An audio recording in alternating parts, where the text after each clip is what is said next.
नमस्कार प्रेक्षकांनो, लग्नानंतर होईलच प्रेमच्या उद्याच्या भागात आपल्याला असं पाहायला मिळेल की आता या ठिकाणी रम्याचा आणि वसूचा प्लॅन झालेला असतो। तर वसूने जसं सांगितलेलं असतं तसं रम्या आता करत असते। तर रम्या आता गुढी बनवून ठेवलेली असते, तर त्या ठिकाणी तिथे तांबेही लावलेला असतो। तर आता रम्या तिथे जाते आणि तो तांब्यानं थोडा वर करून येते, थोडा ढिल्ला करून येते, म्हणजे की तो तांब्या खाली पडून जाईल म्हणून ती तसं करत असते। तर ती जाते गुपचूप आणि तो तांब्या असं वरच्यावरती ठेवून येते आणि मग नंतर तिथून पळून जाते। तर आता गुढी उभारायची वेळ आलेली असते। तर आता पार्थ आणि जीवा गुढी घेण्यासाठी जातात। तर आता ती गुढी धरतानाच तांब्या आता खाली पडतोच। तर आता त्या ठिकाणी वसूला आणि रम्याला खूप आनंद झालेला असतो।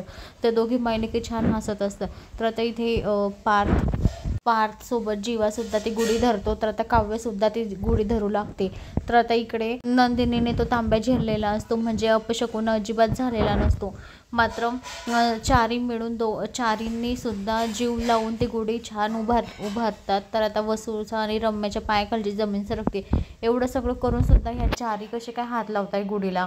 वसू आता रागातच मनातल्या मनात म्हणते की हे चारी जर कधी एकत्र आले ना, तर आपलं सगळं पोचकं बांधून आपल्याला घरी जायची वेळ येईल, असं आता वसू म्हणत असते। तर हे पाहून मानिनीलाही खूप धक्का बसतो की दरवर्षी गुढी कधीच अशी होत नाही आणि यावर्षीच का गुढीचा तांब्या खाली पडला, असं मानिनीच्या मनात विचार येत असतात। पण आता चारही जणांनी मिळून सगळे सावरलेलं असतं, त्याच्यामुळे आता सगळे खूप खुश असतात, आनंदात असतात। तर मंडळी, अशाच मालिकेच्या नवनवीन अपडेटसाठी चॅनलला लाईक आणि सबस्क्राईब करा, शेअर करायला विसरू नका। धन्यवाद।